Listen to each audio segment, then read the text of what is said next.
Bueno, bienvenidos a todos a este tercer encuentro de Frankfurtianas del año 2025.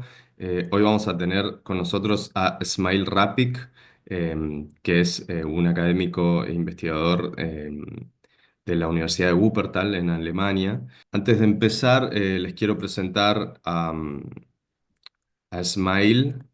Smail Rapic es profesor de filosofía en la Universidad de Wuppertal de Alemania.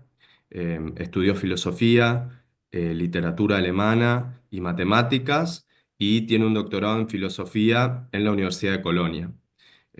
También es un investigador en la universidad, fue investigador en la Universidad de Colonia y en la Universidad de Copenhague y es un miembro fundador del Centro de Investigación para la Transformación y la Sostenibilidad Social en la Universidad de Wuppertal y desde el año 2022 coordina las relaciones entre la Universidad de Wuppertal y la República de China.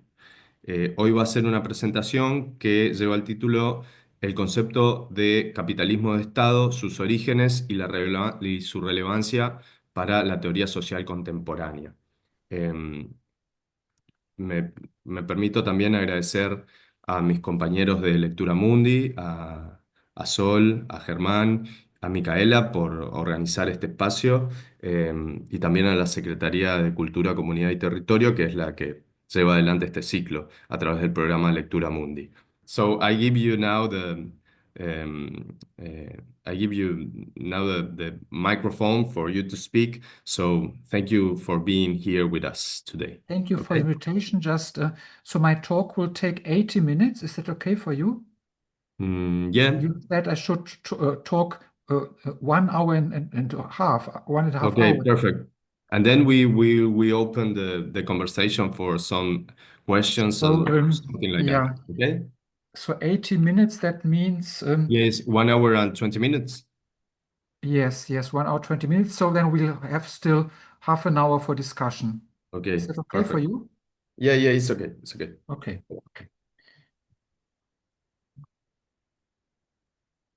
What is the role of the state in the capitalism of 20th and 21st centuries? A fruitful starting point for clarifying this question is Klaus Offer's concept of the capitalist state. His 1972 anthology, Structural Problems of the Capitalist State, where he elucidates this concept, had a strong international impact. It ranges among the most important contributions of the so-called second generation of the School of Frankfurt to social theory. Offer defines the concept of the capitalist state in a twofold fashion. On the one hand, in terms of the paradigmatic construct, on the other, in a genetic sense. Offer's article, Reform Policy and the State's Interest in Itself, moves on the paradigmatic level as distinct to the level of historical investigation. However, in his essay, Late Capitalism, an attempt to define the concept, Offer places the question concerning the developmental logic of existing forms of society at the fore, and declares that the essential merit of the Marxist concept of capitalism is that it is not static, but describes, quote Offer, the logic of the developmental pattern of historical and socio-economic formation in its entirety, end of quote. The concept of the capitalist state remains the background of that essay. Offers details with this concept in an article entitled State Theory and Social Policy, co-authored with Gero Lehnhardt, that draws on the chapter on the so-called primitive accumulation in Marx Capital. In my view, only the genetic approach, with which Offer continues the theoretical tradition of historical materialism, allows an adequate elucidation of the concept of the capitalist state. I will try to show that any static definition of this concept remains inadequate before the notion of state capitalism that is the heading for a problem.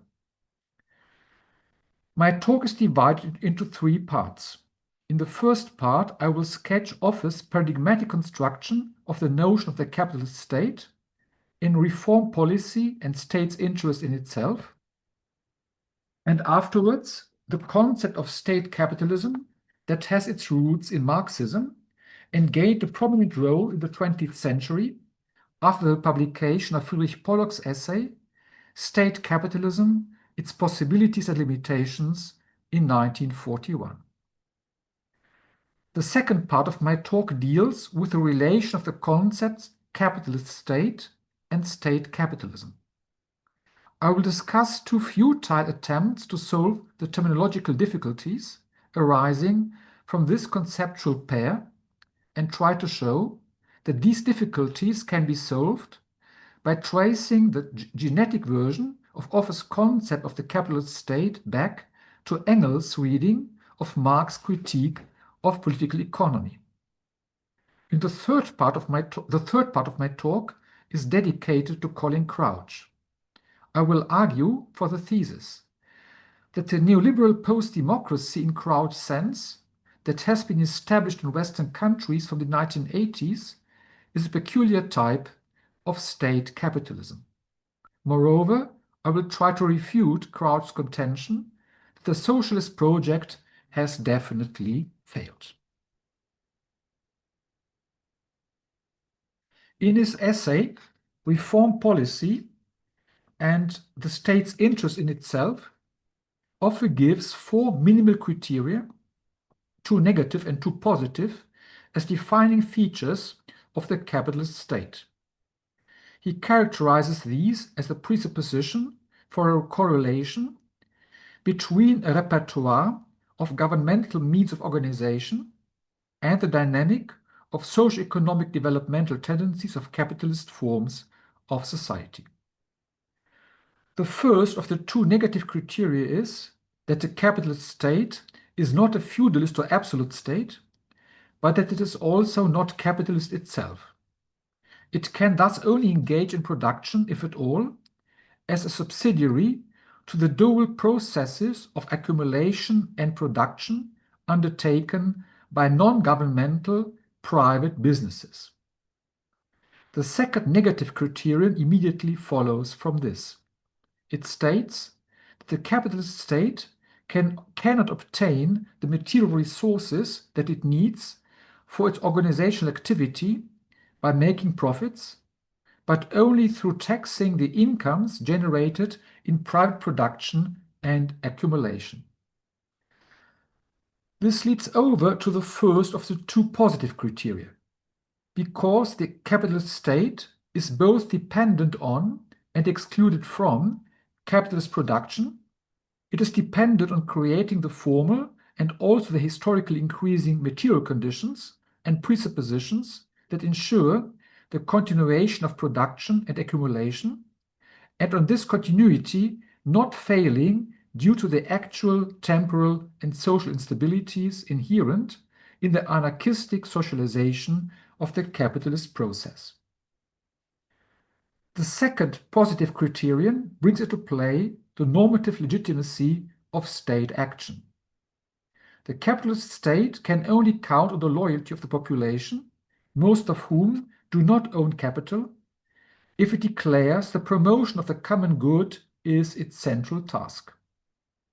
It must therefore deny the actual functional relationships between and coinciding interests of capital and the state, that is, immunize itself against the suspicion that the apparatus of the state and capital are systematically allied.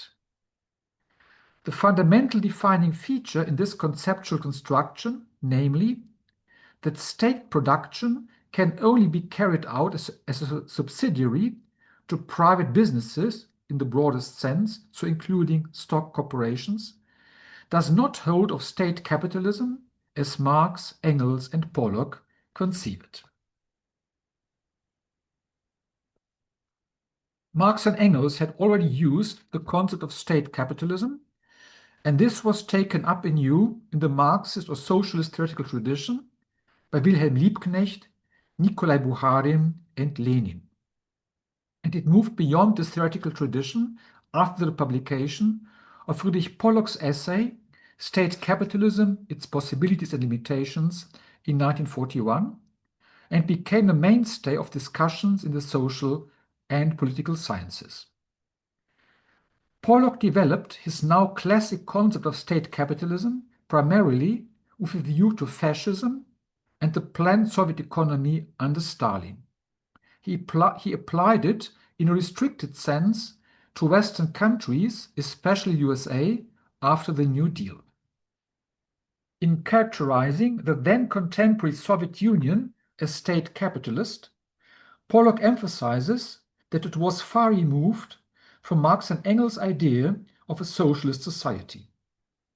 Pollock hereby retrieves the critical intention of the Marxist theoretical tradition that underlay this introduction of the concept of state capitalism.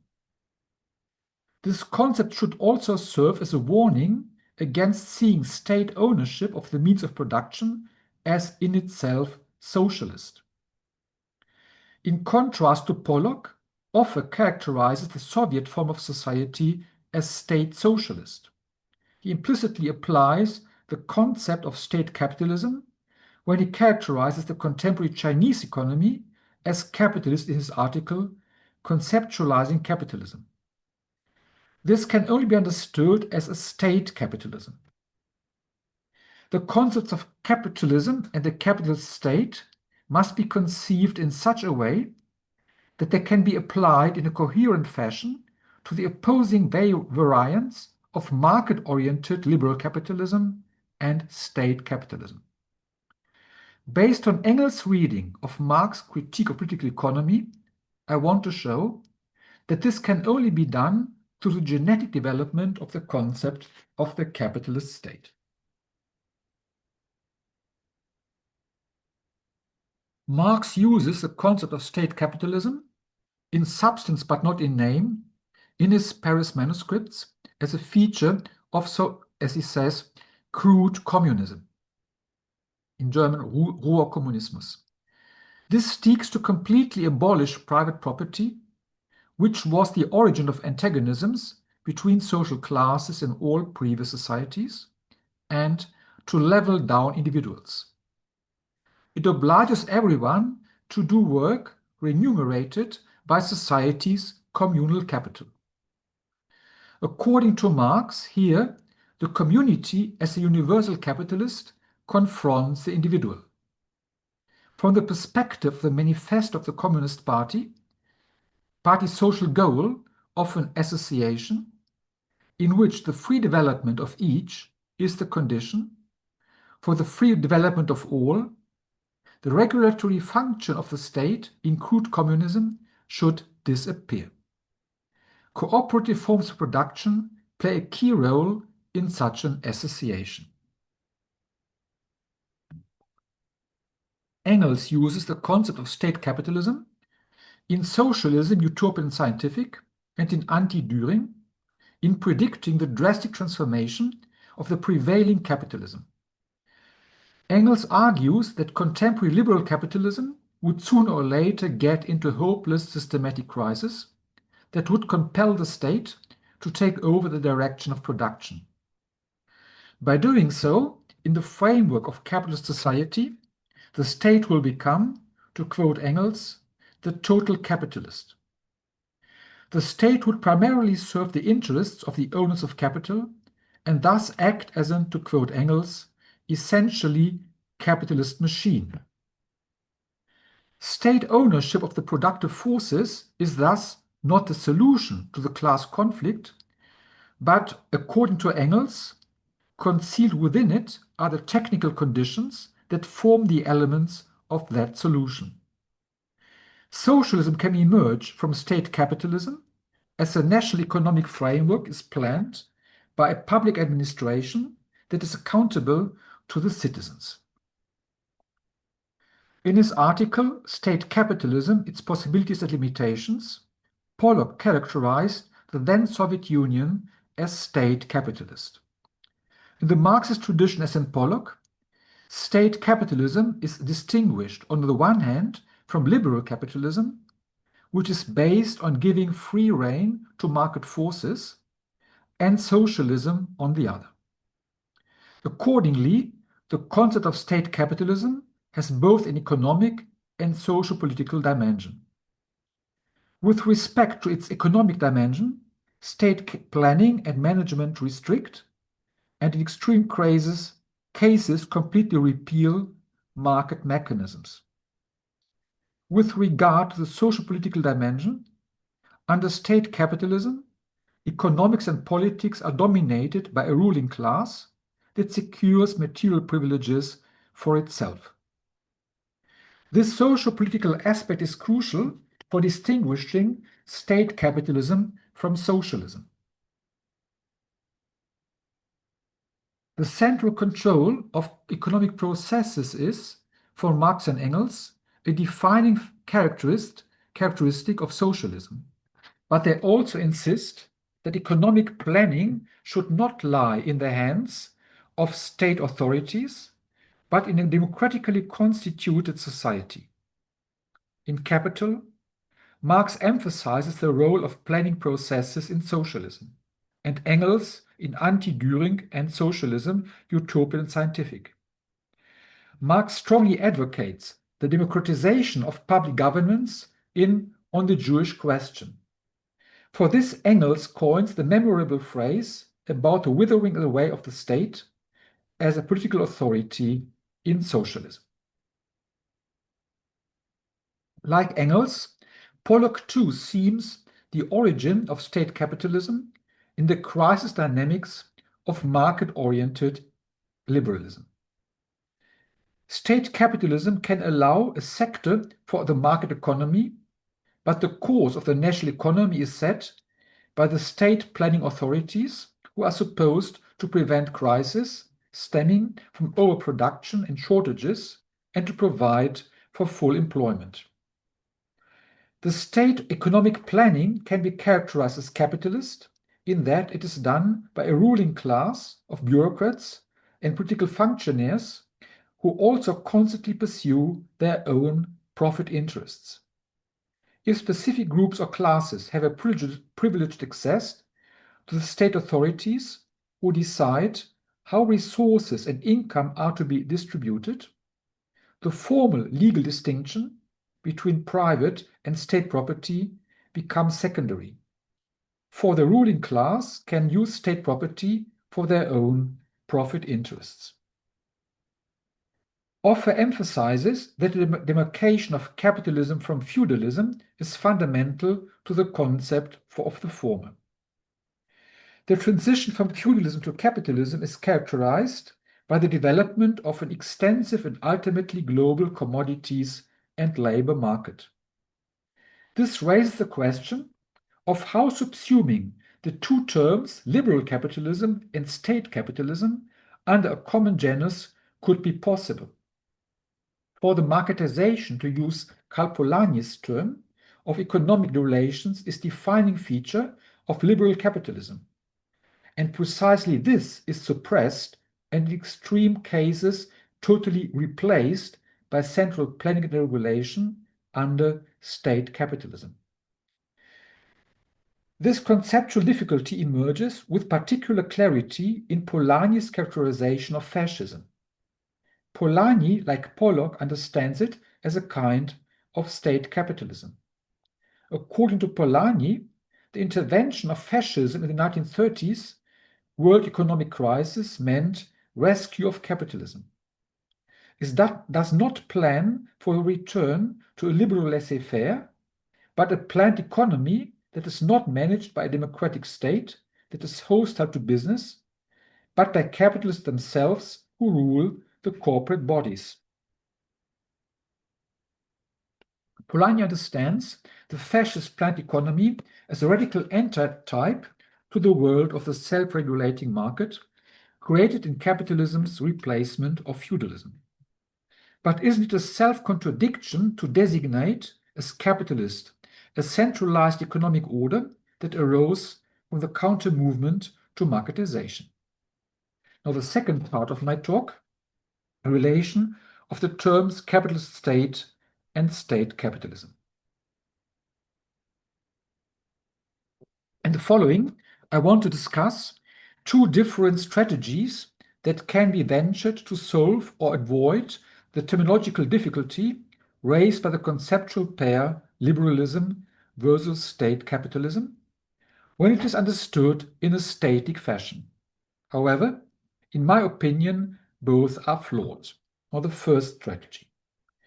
Drawing on Pollock, Tobias ten Brink uses the term state capitalism with reference to the nominally social economic system of contemporary China in his monograph China's Capitalism, published in 2013, which has been translated into English.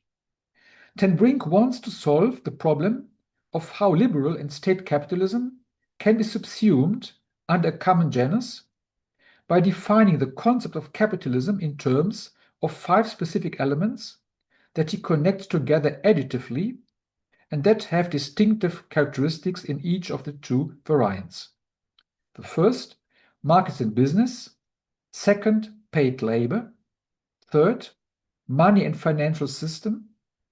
Fourth, the reciprocal dependence of economy and the state. And the fifth, the international exchange of goods.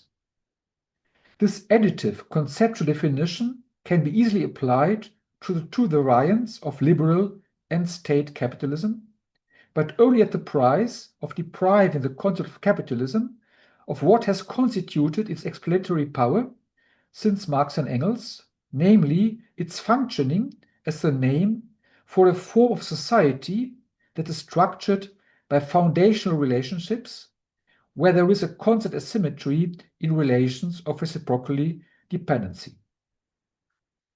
Often relates this concept of the capitalist state to the market economy. This forms the fundamental level of his conception of capitalism. Quote Offer, capitalist societies are based on economic systems in which goods and services are bought and sold in markets, thus making them commodities. End of quote. There is a relationship of reciprocal dependency between the economy and the state in market-oriented liberalism. The former, however, has the upper hand. Its ability to function presupposes that the state ensures legal certainty and dams up the destabilizing or even self-destructive tendencies of an uninhibited accumulation of capital, for example, social upheavals in the wake of unemployment resulting from the mechanization and digitalization of production, environmental destruction, and so on. The state is in turn dependent on a prosperous economy for the tax revenue that finances its services. Since the state in market-oriented capitalism only engages in production as a subsidiary to private businesses, it is in a weaker position as compared to the economy.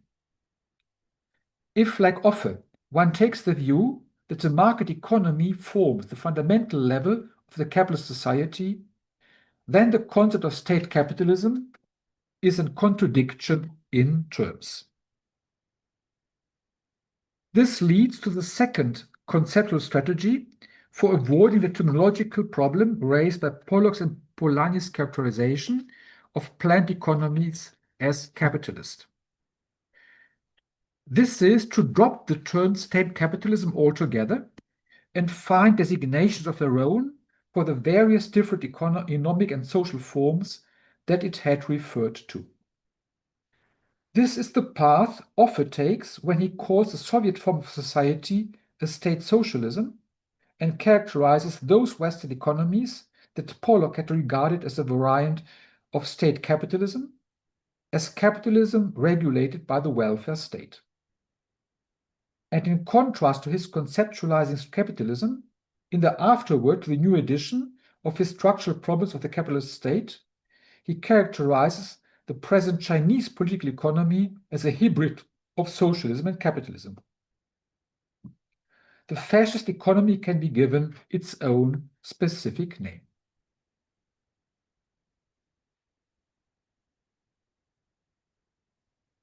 This conceptual strategy sets the opposition between capitalism and socialism on the same level as the alternatives of market economy and a real existing socialist, that is, an authoritarian planned economy.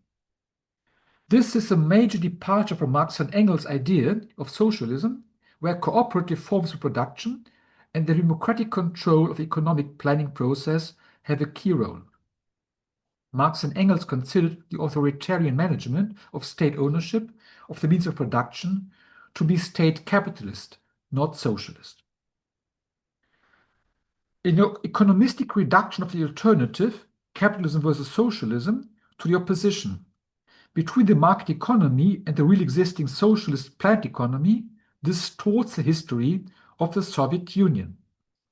In such a reductionist perspective, the struggle over the direction of the country among the Bolsheviks at the end of the 1920s, between the Stalin's faction, which advocated a forced agricultural collectivization and forced industrialization in 5-year plans, and the so-called New Right around Nikolai Bukharin, who wanted to stick to the new economic policy of the early 1920s, which allowed the market economy a significant sector, represents Stalin's faction as adhering to a state socialism and the right as captivated by capitalist elements.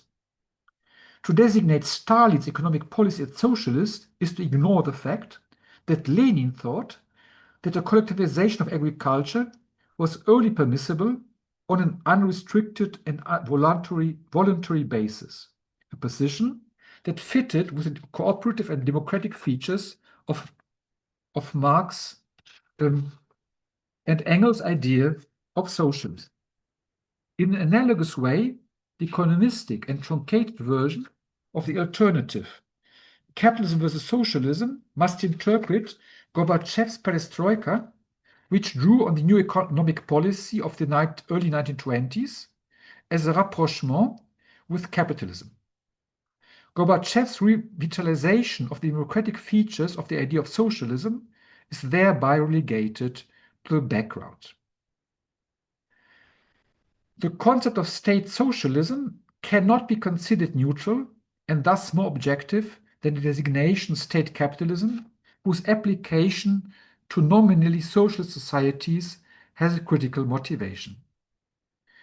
If the fundamental concepts of social theory are understood as ideal types in Max Weber's sense, this is not surprising.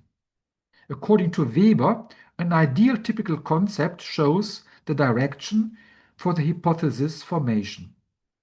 If the hypotheses resulting from its application to social phenomena are plausible, it proves itself to be adequate, an adequate means to the end of the intellectual mastery of the empirically given. This was a quotation from Weber. However, the terminological alternative, capitalism versus state socialism, leads to dubious hypotheses about the directional struggles and decisions in the history of the Soviet Union.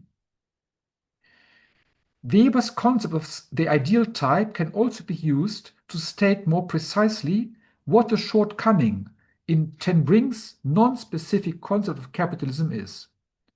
It cannot guide the formation of hypotheses because of its purely additive character. It is instead merely a generic term for the heterogeneous forms of liberal and state capitalism. In contrast, Offer's concept of market-oriented capitalism is sufficiently specific.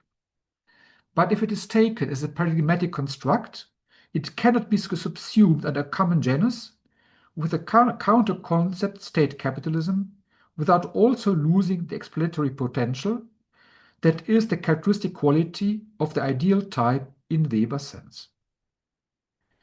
The alternative genetic path that Offer takes by drawing upon Marx's critique of political economy corresponds to Weber's determination of ideal types as genetic concepts.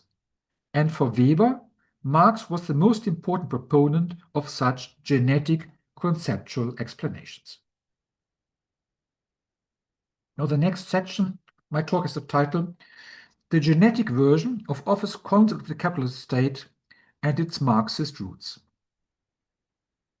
The point of reference of Offer's genetic version of his concept of the capitalist state in Marx's Capital is the chapter on the so-called primitive accumulation.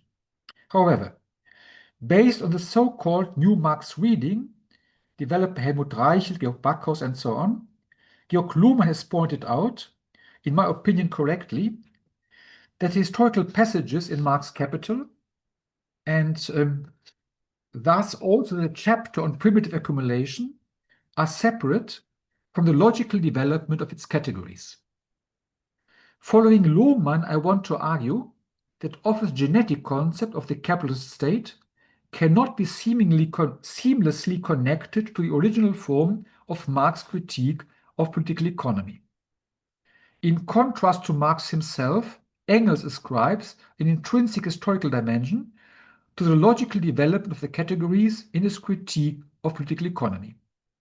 According to Engels, quote, "The logical method of approach is indeed nothing but the historical method, only stripped of the historical form and diverting chance occurrences." End of quote. Like Engels before him, Offer regards the development of the categories in Marx's critique of political economy as the logic of the developmental pattern of historical and socio-economic formation in its entirety.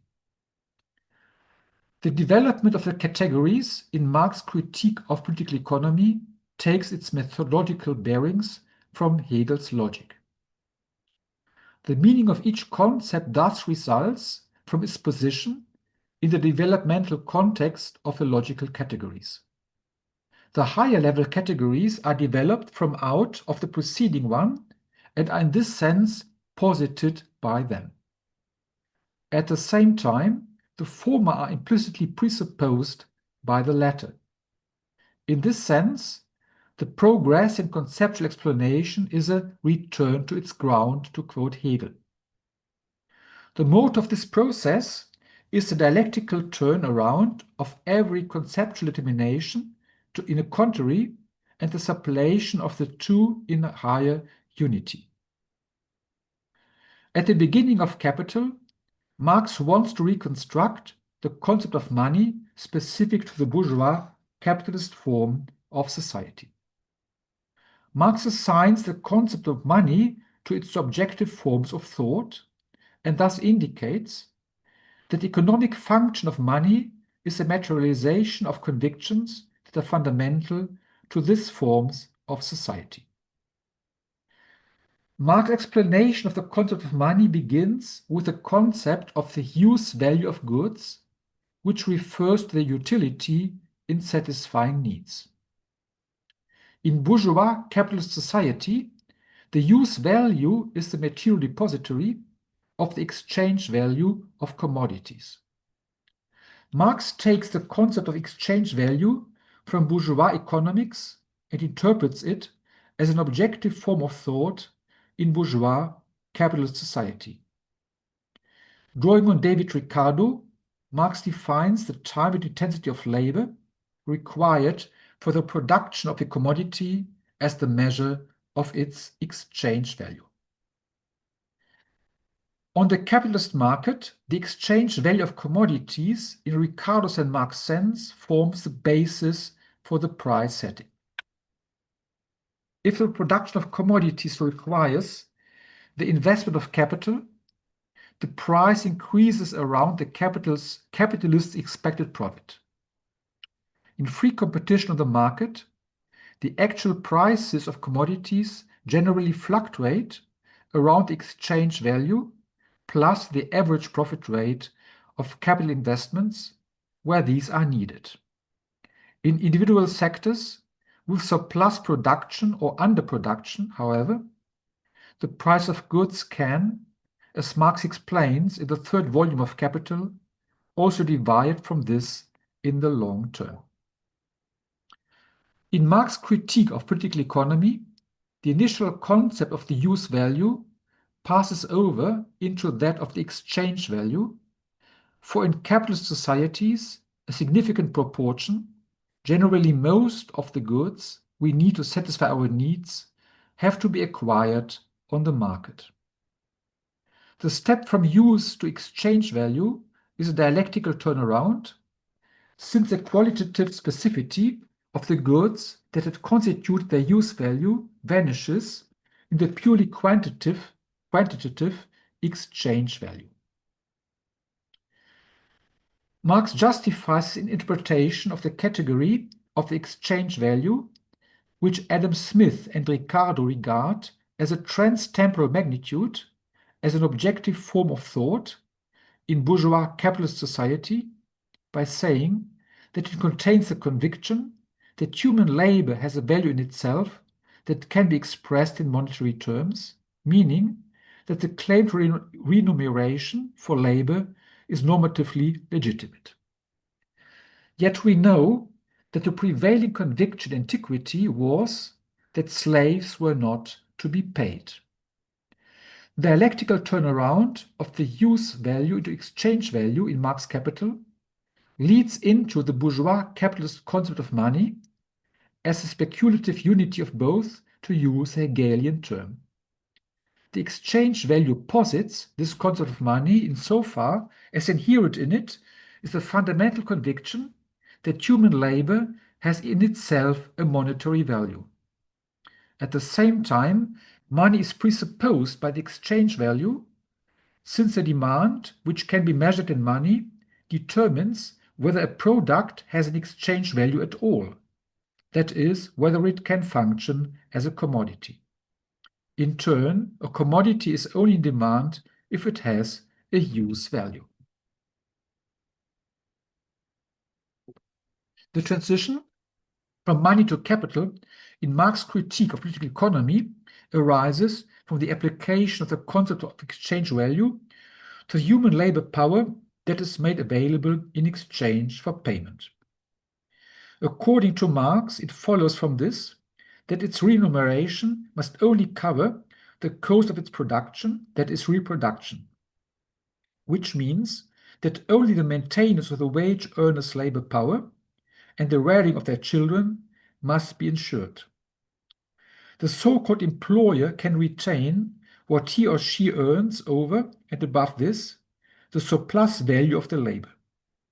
The accumulation of capital is based on the appropriation of surplus value, and this becomes an end in itself in capitalism.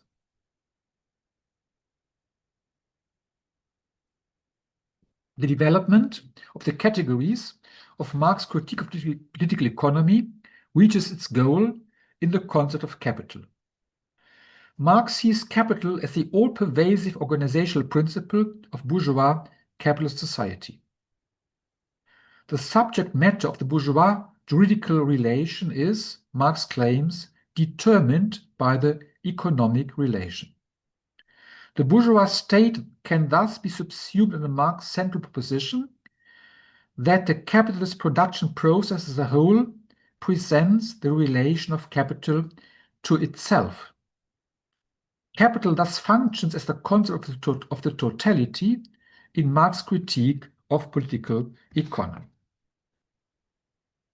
The establishment of exchange value as a it's a basic objective form of thought in bourgeois capitalist society is due to the potency of capital, Marx claims.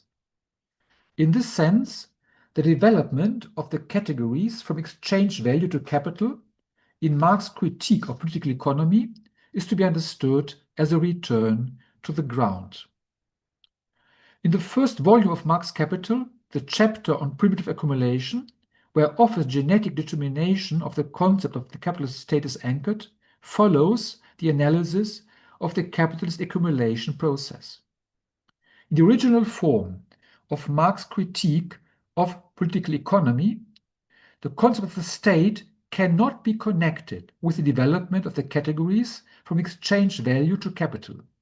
For Marx's thesis that the content of the subject matter of the bourgeois juridical relation is determined by the economic relation itself is synonymous with the thesis that the bourgeois state is posited by capital, but not at the same time simultaneously presupposed by it. This Marxist thesis proves that the historical passages in Marx Capital, especially also the chapter on primitive accumulation, must, as Luhmann maintains, be separated from its logical development of the categories. Offer's reading of Marx's critique of political economy, according to which the concept of the capitalist state is an integral moment of the logic of capitalist development, thus deviates from Marx's own theoretical conception. Offers genetic concept of the capitalist state is an answer to the question that he formulates as follows. Quote, how does a state policy originate from the specific problems of a class structure based on private expansion of capital and free wage labor, and what functions does it have with regard to this structure? The common starting point for answering both questions is his core proposition that the capitalist state aims to maintain the system of the capital economy and thus defends the interests of capital overall, on the one hand, against individual capitalists' short-term profit interests, which are dysfunctional in the long term, and on the other hand, against the anti-capitalist demands of social groups or classes. This largely accords with Engels' characterization of the modern bourgeois state. In Anti-Düring, Engels claims that the state is only the organization that bourgeois society takes on in order to support the general external conditions of the capitalist mode of production against encroachments as well of the workers as of individual capitalists. End of quote. Luddite violence belongs to the former group, to quote Offer, narrow-minded, short-sighted interests of individual capitalists to the latter.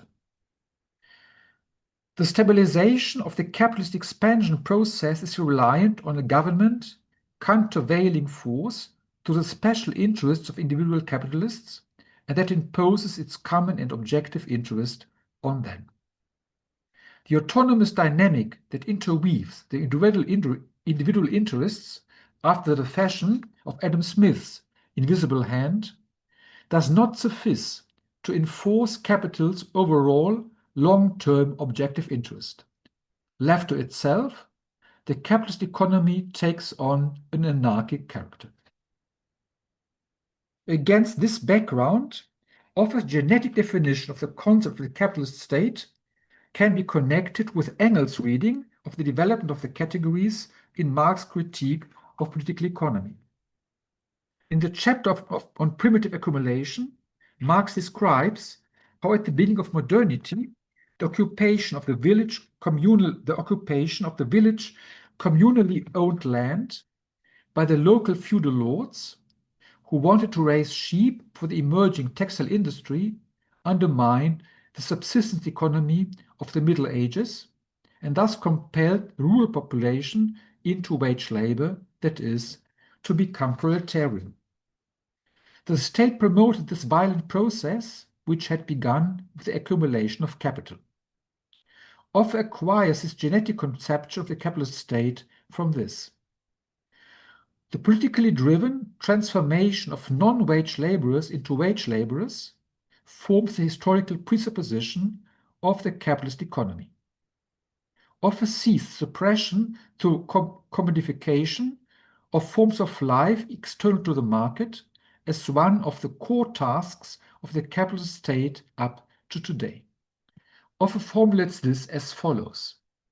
The owner of the labor power first becomes a wage laborer as a citizen of the state. End of quote. Capitalist state policy is thus among the constitutive conditions of the market economy, whose continual expansion is essential to capitalism. Offer's definition of the capitalist state as a functionally required countervailing force to the empirical interests of individual capitalists can be interpreted such that the move from capital to state in the development of the categories, which is taken to be the logic of the historical developmental pattern in the Marxist critique of political economy, is a dialectical turnaround that accords with the logical figure of positing as presupposing. Since the autonomous dynamic of market economy does not suffice to ensure the long-term objective interests of capital, in contrast to the narrow-minded special interests of individual capitalists, capital overall only continues to be effective because the capitalist state constitutes a countervailing force to narrow-minded special interests. In this sense, the capital, that is, capital overall, systematically and structurally, and not merely historically, presupposes the capitalist state. The capitalist state is at the same time posited by the capitalist economy in the sense that its actions are motivated by its interest in the economic prosperity that capitalism generates and that provides it with its resources. The concept of capitalist state acquired in this way is market-oriented in office sense. In the framework of historical reformulation of logical development of the categories presented in the Marxist critique of political economy, the historical step from liberal to state capitalism represents a dialectical turnaround within the category of the capitalist state. In the structural problems of the capitalist state, Offer discusses the self-negating tendencies of capitalist marketization. The social upheavals due to the economic crisis endemic to liberal capitalism are of central importance here. They undermine mass loyalty to the capitalist system and thereby provoke counter-movements to marketization. Engels and Pollock detect, and rightly see in my view, the crisis dynamics of liberal capitalism as the origin of state capitalism. However, the leveling down of crude communism that Marx speaks of in his Paris manuscripts cannot be subsumed under this concept. In the afterword to the new edition of his Structural Problems of the Capitalist State, Offer argues that the anti-capitalist concept of socialism has become semantically and operatively vacant in the contemporary world.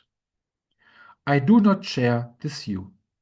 In my opinion, socialism is the only viable alternative to Western capitalism, which has become enmeshed in a fundamental systematic crisis. The concept of state capitalism, which has a critical motivation on the semantic level, can spur us on in operative terms to constantly keep in view the question of how socialism and communism in Marx and Engels' sense can be realized in the contemporary world. In the following part of my lecture, which is dedicated to Colin Crouch, I first try to refute his contention that socialism is not a viable alternative to capitalism. I will then present his impressive explanation for the 2008 world financial crisis. Finally, I will try to show that a neoliberal post-democracy in Crouch's sense is a type of state capitalism that might be transformed into socialism. Now, Crouch's critique of socialism. At the beginning of his book, Making Capitalism Fit for Society, Colin Crouch writes, "The collapse of the Soviet Union made it clear, if it was not already, that capitalism is the only complex system known to us that can provide an efficient and innovative economy." End of quote. He deduces from this contention, quote, the impossibility and indeed undesirability of the old socialist project of trying to transcend capitalism, end of quote. Crouch points out, however, that the so-called actually existing socialism in the Soviet Union stands diametrically opposite to its originating idea in many points.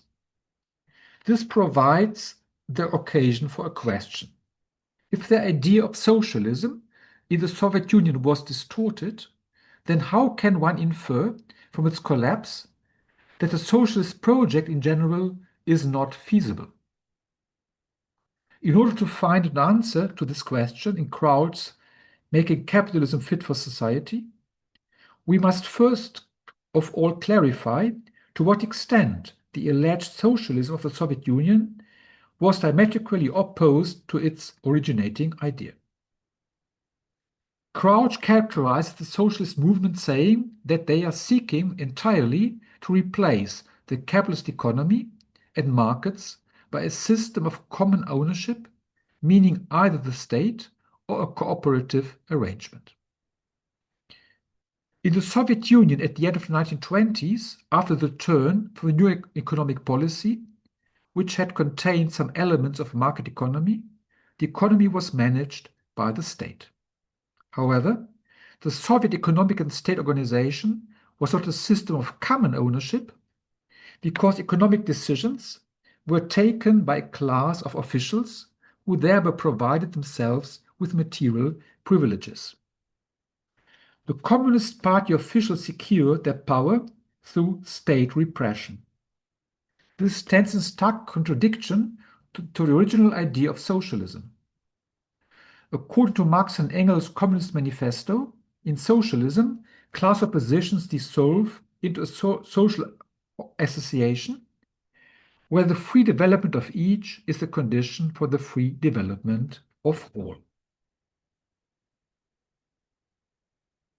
Against this background, Kraut's point of view that the collapse of the Soviet Union proves that the socialist project is impossible can be explained in a way that this argument is divided into two steps.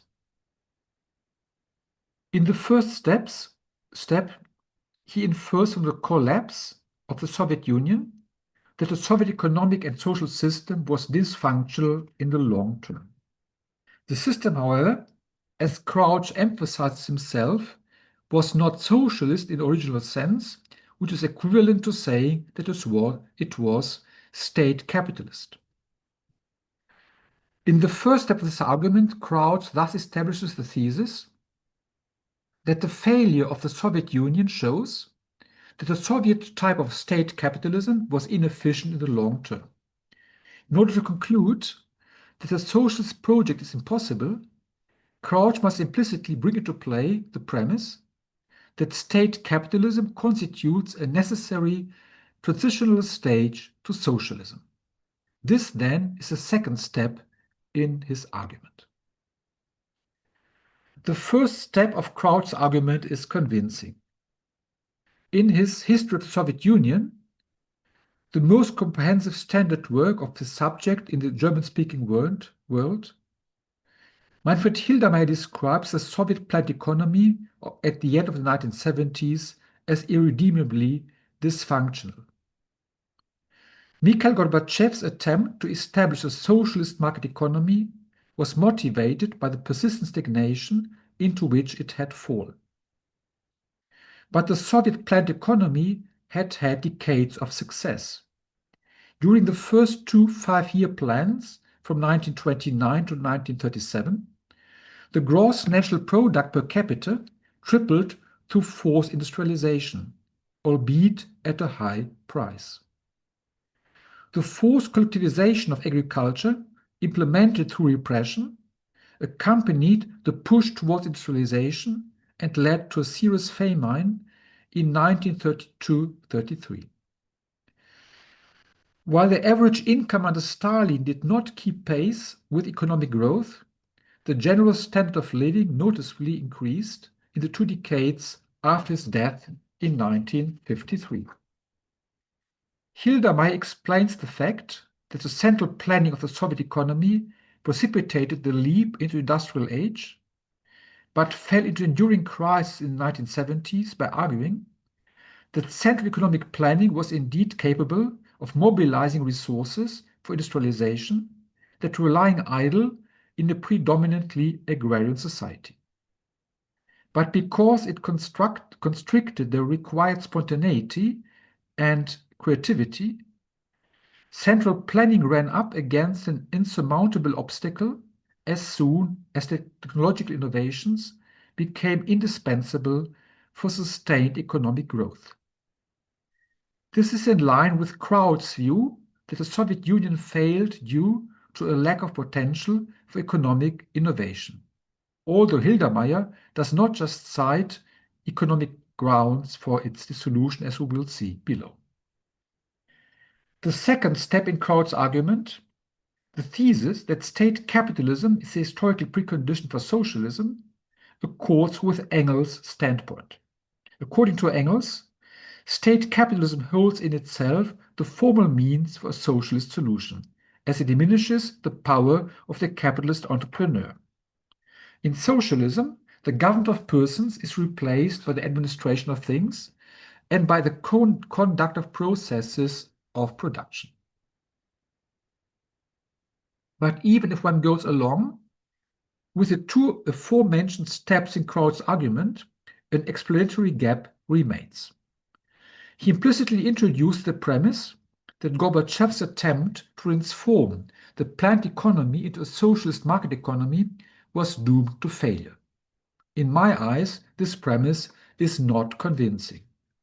China became an economic and political world power through its transition to a socialist market economy, which was programmatically established in 1992.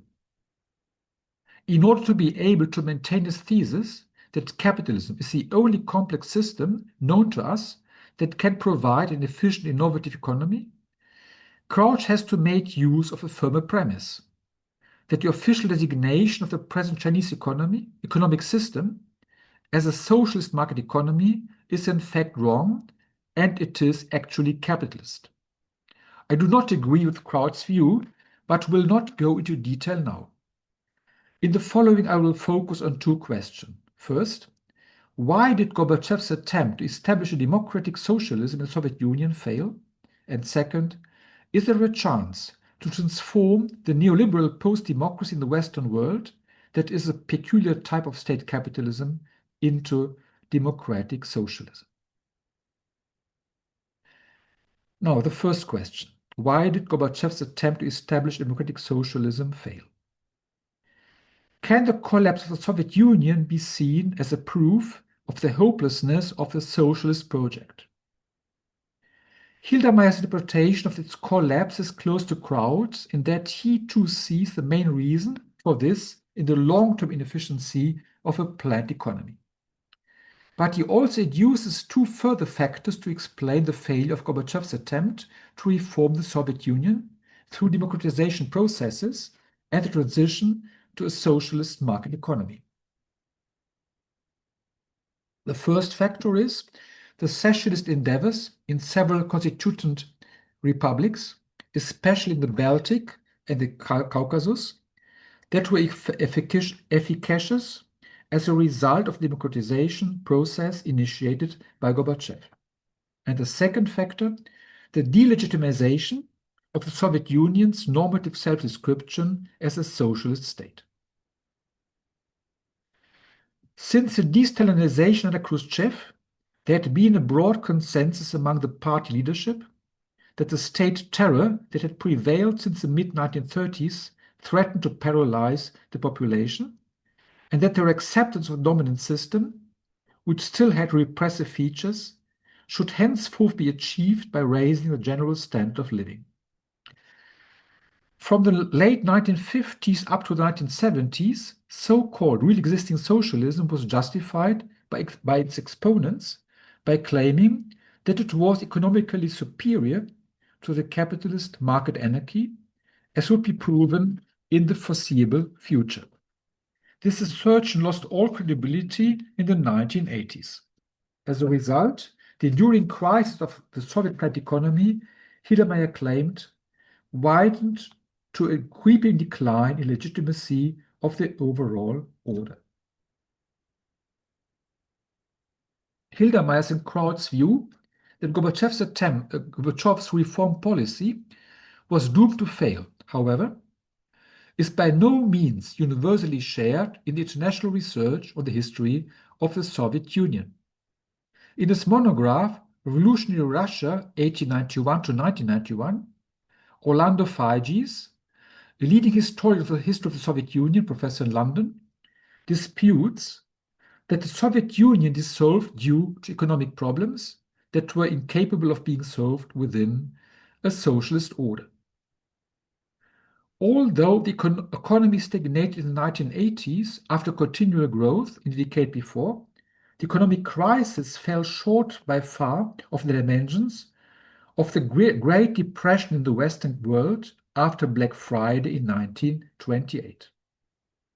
Economic and social catastrophe in Russia was first brought about by Boris Yeltsin's neoliberal politics.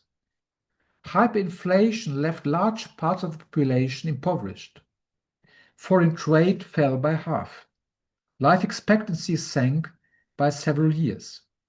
A speculative bubble that the Yeltsin administration had allowed, even encouraged, led to the insolvency of a Russian state in August 1998. Fajus describes how the Soviet Union unraveled from the top.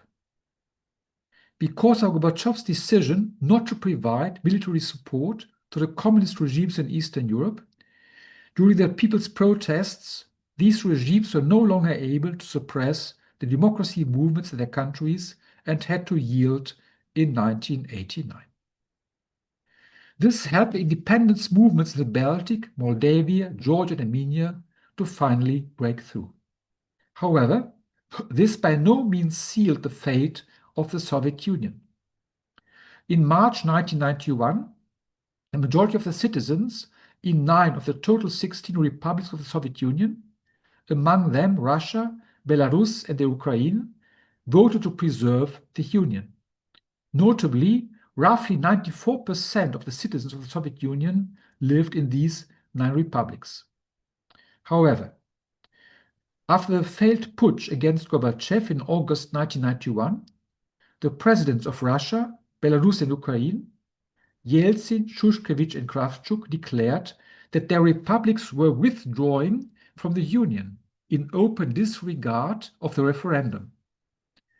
Although the Soviet constitution granted the member republics the right to leave the Union, Yeltsin, Shushkevich, and Kravchuk were in no way authorized to implement this step on their own initiative. Hildermeyer's assumption that the secessionist endeavors had a decisive part in the failure of Gorbachev's reform politics is thus implausible. The outcome of the March 1991 referendum shows that his politics were not substantially threatened by these secessionist endeavors. Fajus stresses that the dissolution of the Soviet Union did not change anything, the real power structure in Russia. Quote Fajus. The majorities of politicians and successful businessmen in Yeltsin's Russia had been part of the Soviet nomenklatura. End of quote. And when state property was privatized, they acquired the majority of the shares of the businesses at rock-bottom prices and were thus able to maintain their oligarchic status. Georgi Lugoyan argues that the nomenklatura brought about the collapse of the Soviet Union in order to save its privileges that were threatened by Gorbachev's political reforms. Under the heading of glasnost, transparency, Gorbachev attempted to break up nomenklatura's clientelism and to enforce specialist qualifications as a key criterion for job placement. According to Lugoyan, the Soviet functionaries feared that the better educated and energetic younger subalterns were bound to unseat the seniors if open discussion and competition were allowed. For this reason, the majority of the nomenklatura supported Yeltsin's blocking of Gorbachev's glasnost campaign by dissolving the Soviet Union. In his book, Establishment of Capitalism in Russia, Felix Jaidner cites a statement by Yeltsin as unequivocal evidence that he had allied himself with parts of the old Soviet power apparatus against Gorbachev. He had seen, Yeltsin said, that, quote, the new Russia would have to be buttressed by the legacy of the Khrushchev-Brezhnev period, end of quote. Arch-Getty and Oleg Naumov also see the nomenklatura's efforts to secure the privileges as the main reason for Gorbachev's failure in their book, The Road to Terror, Stalin, the Self-Destruction of the Russian Bolsheviks.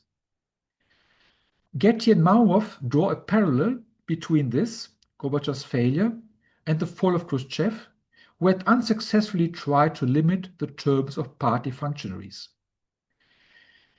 Getty-Nauman's description of the oligarchic power structures in the successor states to the Soviet Union is consistent with Feige's, Deluguyan, and Jaitis analysis. Quote, Getty-Naumann, the nomenclatura survived socialism and did in fact inherit the country. Its cohesion, connections, and experience were sufficient to allow its members to become not only the new government elites of the 1990s, but the legal owners of the country's assets and property.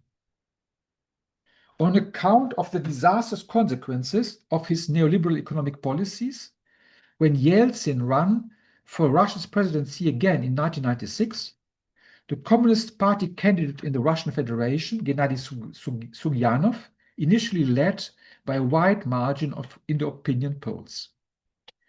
Yeltsin owed his re-election first and foremost to a campaign against Suyanov, run by the most influential media groups, owned by the oligarchs who had amassed unimaginable wealth through Yeltsin's privatization policy.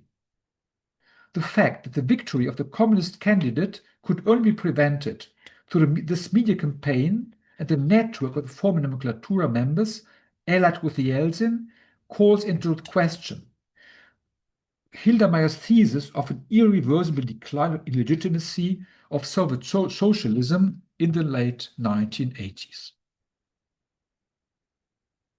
There is thus reason to believe that during Gorbachev's term in office, there was a real possibility of establishing a socialist market economy under democratic conditions in the Soviet Union.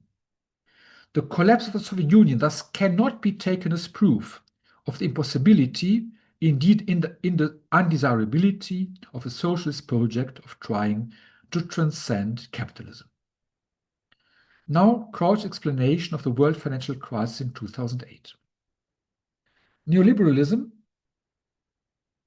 owes its rise in the 1980s to economic crisis of the decade before. This latter was characterized by concurrent high inflation and high unemployment. The resulting loss of purchasing power could not have been prevented by the demand-oriented Keynesian economic policy that had dominated Western states since the Second World War. Neoliberalism declared Keynesianism obsolete and relied on the self-healing powers of the market. The privatization of traditional state services and the deregulation of the financial markets were the two core elements of the neoliberal agenda. The cuts in social security imposed by neoliberalism contributed to a reduction in the rate of inflation, but also exacerbated social inequality in Western countries. Neoliberalism sought to re-stimulate economic growth by boosting consumption despite reduced social security. Because of the relocation of productive capacities to low-wage countries, which then included China, the price of consumer goods sank, and at the same time, access to credit was loosened. Crouch characterizes the politically willed dismantling of restrictions and control mechanisms on lending as a privatized Keynesianism. I see this as his groundbreaking contribution to explaining the world financial crisis that erupted in 2008. The expansion of the granting of credit enabled broad sectors of the population with low and middle incomes to make purchases which they would have been previously denied by stricter risk assessments. The credit finance strengthening of mass purchasing power initially made it seem as though the crisis of the 1970s had been overcome. However, the world financial crisis proved this to be an illusion. The easing of the granting of credit did not trigger a surge in productivity in the real economy that would have enabled the replaced payment of debts. The wage level stagnated for decades. Uncontrolled lending by the banks, which provided them and large corporations with explosive profits, led directly to the world financial crisis. The imminent collapse of the world economic system was staved off by capitalist states through billions in aid for banks and large corporations at the taxpayers' expense. As Crouch emphasizes in making capitalism fit for society, this made clear the dependence of capitalism on the state to rescue it at public expense from its own contradictions. Contemporary capitalism is characterized by fundamental contradiction insofar as the free market is no longer in a position to generate the sustainable economic growth that liberal capitalism needs for its stability. Through, to quote Crouch, deals between public officials and corporate representatives, actually existing neoliberalism has in fact massively restricted the freedom of the market that it had propagated. The privatization of state services provided the businesses that took these over with a monopoly and thus a dominant influence on politics. Crouch notes the state is thereby adapted to the corporation. In the concluding part of my talk, I want to outline the similarities between present-day Western neoliberalism and the state capitalism envisaged by Engels and indicate a possible socialist way out. Crouch's concept of post-democracy was coined to describe the erosion of democratic decision-making processes as a result of the neoliberal reorientation of economic policy initiated in the 1970s. In the course of privatizing public services and the establishment of capital-friendly investment conditions, networks of business representations and government actors took control of the management of the economy and policy. The contradiction between neoliberal doctrine, which declares the autonomous dynamic of the free market to be the motor of social prosperity, and the actual results of neoliberal economic policy became clear with the world financial crisis that erupted in 2008. Western governments suspended the laws of the market in the interests of capital by rescuing the banks and businesses that they regarded as systematically important from bankruptcy at the taxpayer's expense. The world financial crisis did not lead to any change in policy. The power of the banks and international businesses remains unbroken, as Crouch states in The Strange Non-Death of Neoliberalism. In The Ascendancy of Finance, Joseph Vogel describes, following Crouch's diagnosis of neoliberal post-democracy, the alliance of governmental and financial power that determines economic policy of capitalist countries even more strongly since the world financial crisis. The central banks play a key role here. Government rescue programs for commercial banks and large corporations in the world financial crisis have allowed state debts to soar. The central banks now see their main task as securing of long-term financing for government debt by commercial banks. They lend money to commercial banks at historically low interest rates, with which government bonds can be bought at higher interest rates. Crouch's observation that the state has been adapted to the corporation in the neoliberal era comes close to Engels' assessment of the role of the bourgeois state in the systematic crisis of market-based capitalism that is expecting. The state comes on stage, according to Engels, as an essentially capitalist machine, managing economic processes in order to maintain the general external conditions of the capitalist mode of production, serving primarily the interests of the owners of capital. But here a shift of weight must be kept in view. While Engels assumed that the state would have to take charge of production, the financial sector is the control center of neoliberalism. The state capitalist feature, taken on by actual of post-democratic alliance between public officials and corporate representatives, is cemented by the structural as well as personal interconnection of the central banks with the financial markets, which are dominated by large corporate companies. And as this is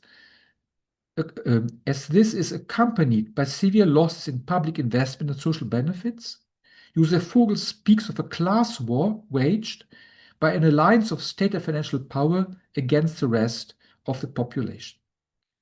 This recalls Engels' words that the state, acting as a capitalist machine, primarily served the interests of a band of coupon cutters. Neoliberalism is not in a position to provide an enduring solution to the crisis in demand, a crisis to which it owes its assent. The historically low interest rates with which the central banks have sought to prevent a recession since the world financial crisis and which make the buying of government bonds more palatable to commercial banks are at the expense of future pensions. This means that old age poverty is pre-programmed for broad sections of the population. The digitalization of the professional world will drive up unemployment. Given the predictable increase in purchasing power, I'm convinced that a return to market-centered liberal capitalism is out of the question. The delegitimatization of actually existing neoliberalism has become obvious through recent success of the populist attacks on the established elites. Right-wing populism wants to at least partly reverse a key element of capitalist modernization, namely the globalization of the economy. It lays claim to the idea of social justice for itself, but limits it to the people of a state excluding ethnic minorities. What, on the other hand, could a socialist way out of the actual existing neoliberalism look like? In my view, Engels' thesis that state capitalism provides the formal means for social solution is still relevant. Crouch stresses that there is no going back behind the market-dominating position of large corporations.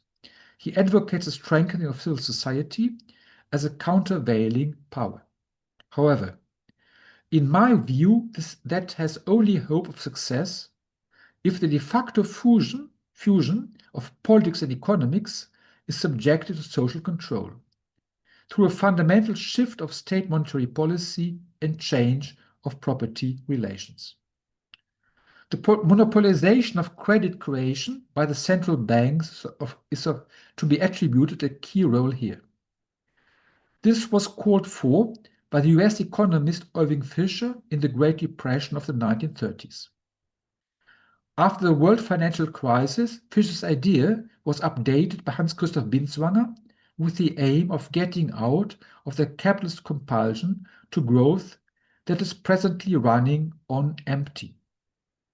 Binswanger emphasizes that the monopolization of credit creation by the central bank amounts to the end of stock markets. This puts the axe to the root of Western capitalism, which has been dominated by joint stock companies for 150 years. A socialist transformation of actually existing neoliberalism can start from its state capitalist features. To this end, the economic management presently exercised by a post-democratic alliance of state officials and corporate representatives must be transferred over to public administration that is itself subject to democratic control. And this goal can in its turn only be achieved when large companies, which are the central economic and political power, globalized capitalism, are transferred to cooperative or public ownership. Post-capitalist forms of economy and society are being envisaged in current Western social theory under the headings of commons economics, democratic planning, and market socialism. Whether promising political programs can be derived from this remains to be seen. In my opinion, we must leave the question of whether socialism has a future in the West open for the time being. I've tried to make it plausible that the future of socialism is not a primarily economic issue, but also, and above all, a question of political will. This corresponds to Wolfgang Strick's position in this article, whose side we are on in the ontology reflects on the future of the left. At the core of the socialist agenda is, according to Strick, the overall confrontation between capitalism as a socially destructive political economic order and society as organized by left socialist politics. Thank you for your attention. Okay. Well, thank you, Smail, for your wonderful presentation. I think it's a wonderful text and it's very important for us to think also what is happening here in Argentina. But we now open, if you want, Mhm. a round of questions or comments about Mhm. what about your presentation. So I will say this in Spanish also. Bueno, le agradecemos mucho a Ismael por sus presentaciones. Me parece que es interesantísimo lo que planteó. Y abrimos también una ronda de preguntas para todos los que quieran hacer algún comentario o participar. Em, el micrófono está abierto, solo levanten la mano o abran el micrófono y hagan la pregunta que quieran. Solo, bueno, me parece que cuando yo hablé en castellano, Smile me comprendió, así que si lo hacen lentamente, yo creo que les va a entender. Pero bueno, si no, después traducimos. Eh, Sol. Thank you very much, Rapic. Rapic no, Smail. Me queda con el nombre. I want to ask you, I have two questions for you. Um, I'm trying to speak in English, but I think I'm gonna do my question in Spanish. Uh, if you don't understand me, I could translate it. Okay? Mhm. La primera es una pregunta que me da curiosidad después de leer tu texto, que tiene que ver con la diferencia en las formas de definir el Estado chino entre tu planteo y el de Colin Crutch, que Mhm. explícitamente en el texto señalas que no lo vas a abordar. Entonces, como te tenemos acá presente, me gustaría que pudieras eh, que pudieras contarnos un poco más por qué no acordás con la definición del sistema chino que hace Colin Crutch, que lo piensa como un sistema, un sistema económico un sistema, perdón, de mercado capitalista. Creo que lo digo bien. La segunda pregunta tiene que ver con este último recorrido. Me gustó mucho tu presentación, acuerdo con casi todos los puntos críticos que traes, la, bueno, el despliegue de autores y de conceptos, pero me queda la siguiente pregunta. Retomando a Engels, afirmas la posibilidad en contra también de Crutch de desarrollar una vía socialista para superar las crisis sistémicas de este capitalismo, en particular del capitalismo neoliberal, porque consideras que existen de modo formal, decís vos, esas, posibilidades de resolución. Te quería preguntar en relación a estas dos cosas. Primero, ¿cuáles serían esas posibilidades formales? Si cuando decís potencialidades o posibilidades formales en el actual capitalismo neoliberal de Estado, podríamos decir, ¿cuáles serían esas capacidades formales que podrían conducir o habilitar una vía socialista?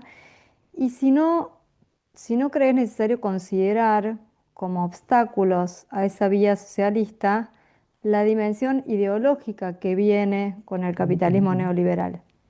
Mhm. ¿Cómo pensar esa articulación para poder, Mhm. en efecto, dar curso a esa voluntad política de construcción del socialismo? Mhm. Mhm. Bueno, Ähm, ¿alguien más que quiera sumar preguntas? O Smile, do you want to mhm. answer this first question or I think I understood both questions. So, Tenemos una en el chat hmm? también. Yeah, this is a question in the chat room that also points the idea that is more Chat like, room, let me see. yeah, Just he's saying chat, he's Juan okay. Jose is saying thank you very much, Smile. Very Hmm? interesting your presentation, and I think he wants to know about how you will characterize the state capitalism in China, or what as the same thing that Michael asked, the difference between Yeah. how you see Mm. China against Crouch, against So Crouch. it's a very intricate question. So I'm every year in China a month, and just various aspects. Now, we had a Wuppertaler conference on capitalism, and there one speaker was now blackout blackout um, a professor for China studies who when our former chancellor Mrs. Merkel traveled to China all the time, he was in an aeroplane, and he said the following, that capitalism is the economy of capitalism is linked to a certain understanding of social order, and it is the order of individualism. So Max Weber rightly stated that capitalism was originated in the Protestant countries, and now just let me um, Thomas Heber is the name. Thomas Heber, professor in Bochum. And Heber said, now this individualism is very alien, very far away from China's society, because China's society is structured by social networks due to the Confucian traditions. And um, this so when I was once in Italy, in Turin, it was a center of Italian Communist Party, then a colleague said, in Italy, for us, um, uh, capitalism and communism are not so far away, because we are Catholics, and the Church has a strong communal idea. So we don't have this individualist life stand toward life as Protestants, and therefore there's no problem. Then we have this correlus historico, Catholicism and communism. The first aspect is, to capitalism is a very individualistic approach, and the atomization of society is a capitalist feature. What you said about ideology, and now that's one aspect. But another aspect is that when I was the first time when I was in China in 2023, the students asked me for an interview and said, "How do you assess the rise of psychic problems, of anxiety, of depression, as a result of the ongoing individualization, atomization of society?" We have also in China this individualization, a capitalist feature. That's one aspect. Another aspect is that a Chinese colleague said this thesis, China's capital, is a very Western perspective, and they don't take into account that in China there is no private property of the soil, of the ground. So all the land is owned by the state, and this is a socialist element, according to some Chinese colleagues. Um, so and um, so so my opinion is that China has a hybrid system. But do you know the Fudan University? Fudan is one of the leading Chinese universities. Last year I was in Fudan, and I said exactly the same as now. I don't believe that China is purely capitalist. And then they asked me, the colleagues, but why do you don't believe that? What is the socialist element in China? And so I really had some problems to give a good answer. And then I had just one idea: women's emancipation. That's socialist. That's not capitalist. It's a very intricate questions, but but so I don't really so it's a very difficult question. What exactly is socialism in China? It's a difficult question. And for instance, we have under Xi Jinping this socialism with Marxism with Chinese features, but in my eyes, that's rather far away from Marxism. And therefore, I can't really give a good answer. I think it's not clear which type of society, in fact, China is. But I think all these clear-cut answers, they don't fit. They are too simplified. I think so. You invited first, wanted to invite Wolfgang Streeck, and Ten Brink was assistant of Streeck, but Streeck he totally dislikes this habilitation, China's capitalism. He thinks it's no good book, and so I think China is a hybrid system with various and the crucial point is in which dimension in which direction will China develop? That's a crucial question. What will happen in China? And I'm every year in China in order to talk with people who have a democratic attitude. And I think my hope is that China will move in towards a democratic socialism. And this last book, Jürgen Habermas said, mankind's hope rests on China. This is mankind's hope because the West is going down, declining, and mankind's hope is China. I fully agree with Habermas at that point. Now, the second question, could you please just, second question was, Michaela, the second question. The second question was, how do you understand the formal elements that yes. No, capitalism okay. provide, and what do you think Yeah, about ideological elements? That's very important question. So, so Engels' idea was that state capitalism is a necessary transitory stage to socialism because now the state has a economic power, and so the power of the market is broken.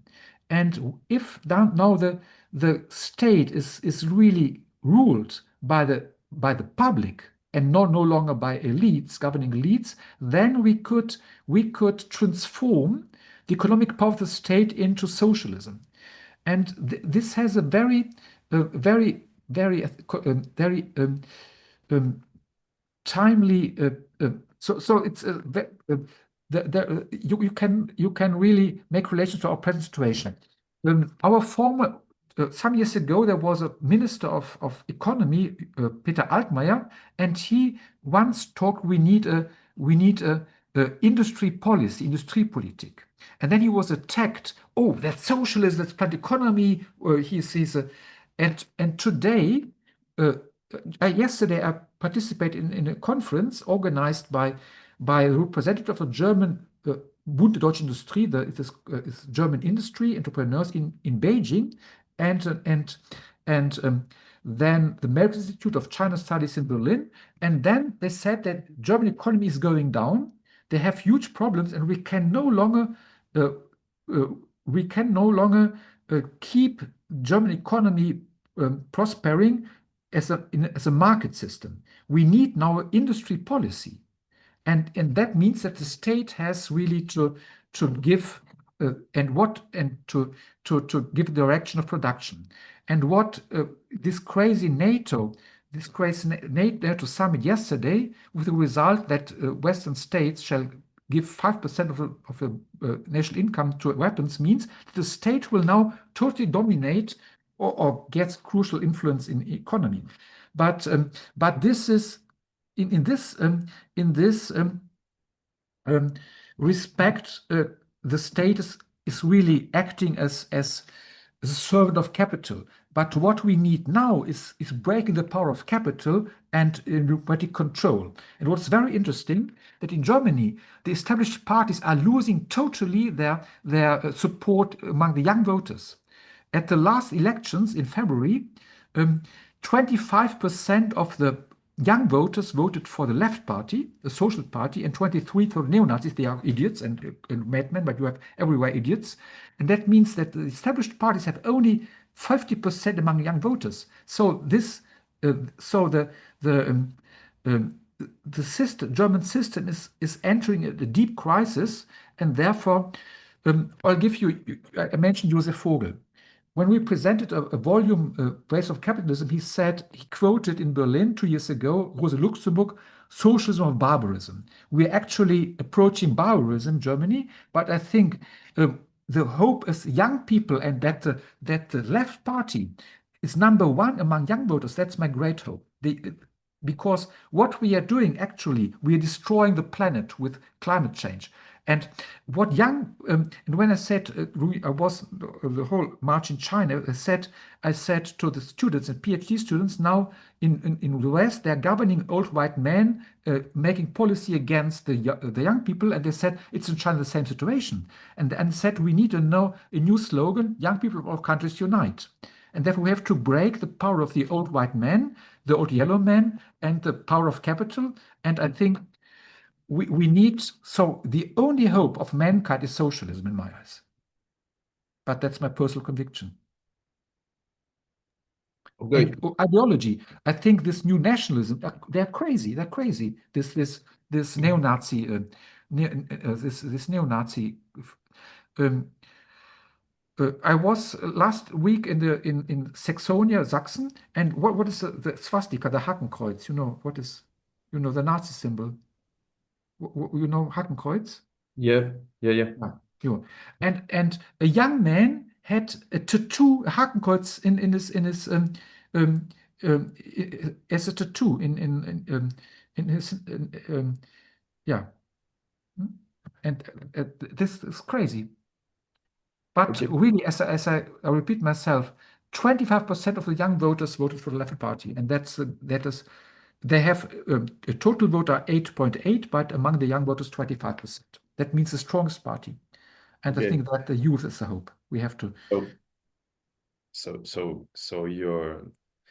the future is so you're confident in the young people in Germany, for example, for the Not future. only in Germany, worldwide, young Okay, people. so we have some bad news for you, that here in Argentina, Milei has won with an overwhelming um, crowd of young people believing in his words and his promises and etc. So in our experience, now we have this idea that the younger generation is paying for I don't know, the elders' mistakes, and they have no answer for their economic needs, or whatever, they need to get some employments, get money, etc. And the way they reacted to that death of, or I will say, generational death is voting for Milei. It's like, maybe, even when they have some ideas that will agree with German younger generation about climate change, I don't know, those kind of things, or feminism, etc. So it's kind of complicated if we think about it in the ideological way, like Michaela says. Um, that is just as a comment, and I have a little question because we are running out of time. That I want to say that I also kind of agree with Michaela, that I really like your job and what you present and what you send to us. But I also think about what kind of limitation have this possible social way out to the present state capitalism or neoliberal state capitalism. The first one I'm thinking is the upper national range of big enterprises, and especially technological enterprises. We were talking about Elon Musk and X, and how, for example, if you think here in Latin America, there was a huge confrontation between Lula, the Brazil president, against Elon Musk because of hate speech and undemocratic speeches of Elon Musk. And also Elon Musk talked in Germany in favor of neo-Nazi movements, etc. So the power is not only economic, but ideological power in Brazil, in Argentina, in Germany, etc. So how this social democratic control that I see in your work is more national based will control this kind of multi-power that exceeds the limits of nations. That's the first one, and the second one is this idea that the problem with the left movements it is that we don't understand or we cannot understand the current trends in the conjunction between technological capitalism and financial capitalism. Here in Argentina, we have an ex-Milei supporter that now hates him, that is called Maslaton, and he says he's a huge investor and he won a lot of money investing in financial markets. And he says the problem with Peronism and the left in Argentina is that you don't know how financial system works and you cannot control something that you don't understand, you know? So in order to democratize decision in some part of the economic market, or I don't know, the democratization, you first need to understand how it works. So that's a problem that I see as a limit for a Yeah, socialist you way out. raise very crucial questions. Now,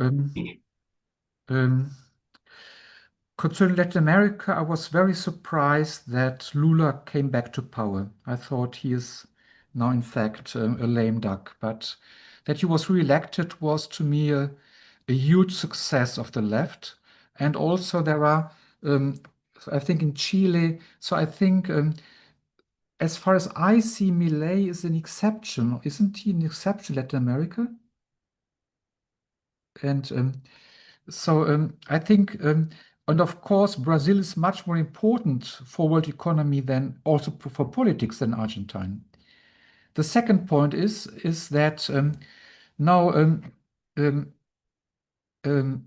I don't know exactly to whom I said today I had a very several last. Did I mention my colleague, the daughter-in-law of Helmut Kohl here? Or did it mention another context? So I have a colleague, Professor now. I had a long day today. Christine Volkmann, and she married the son of our former Chancellor Helmut Kohl. So she's no leftist. She has a good context to FDP Liberal Party. And we had a common lunch some years ago and asked her two questions. The first is whether Wolfgang Streeck is right. He said in a speech in Cologne that Western states will never pay back their debts.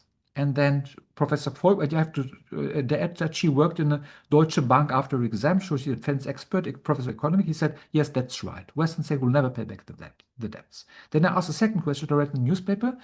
Is that true that the world financial system will collapse when the US will be bankrupt, will not be able to pay back the debts? He said, yes, that's also true. So we are facing now the collapse of the world financial system. Also, German newspapers are writing that United States are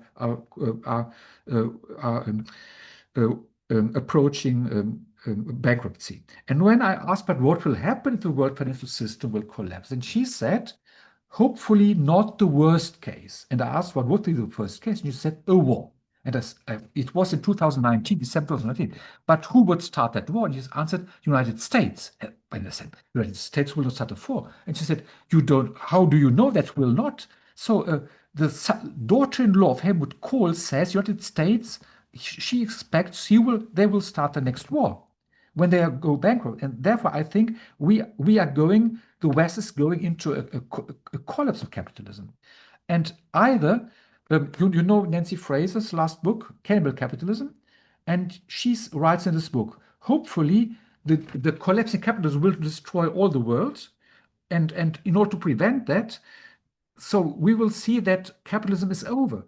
Marx and Engels, for Marx and Engels, capitalism was an enormously progressive form of society, but one day it reaches its end. It's the same as Max Weber said. One day it's over. Also Schumpeter said this. The economic faculty in Wuppertal is named Schumpeter School. And think all the great thinkers, they had consensus capitalism can only exist in a certain limited period. Also, Adam Smith, was wins. He makes the theory for the next 300 years, and I think we are at a historical crossroad, and therefore I think it's important that we, the left, that we keep the socialist ideas, that we believe in them, and I think therefore I think Millet will fail at the same time as Trump will fail. Trump is now in a deep crisis because you know what his Minister of Defense said today: the hate speech of the whole press against Trump. He's going down. Trump is going down, and I think no, in New York, the socialist candidate is #1 in the polls for a socialist, and therefore. So I understand your perspective in Argentine, but I think we have to convince the young people that capitalism destroys our planet. I think Nancy Fraser is right. How capitalism is destroying democracy and the planet. We're destroying the planet, and I think we have a project in Wuppertal. We are going to schools, university teachers. We're talking with pupils, and I'm deeply impressed by the openness of school pupils for these discussions, for these topics. I think the problem is, and so I, and also I think these males governing the world, that's evil.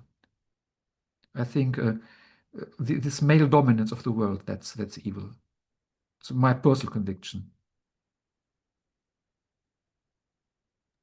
Okay, so we are very thankful for your participation in our cycle. I will.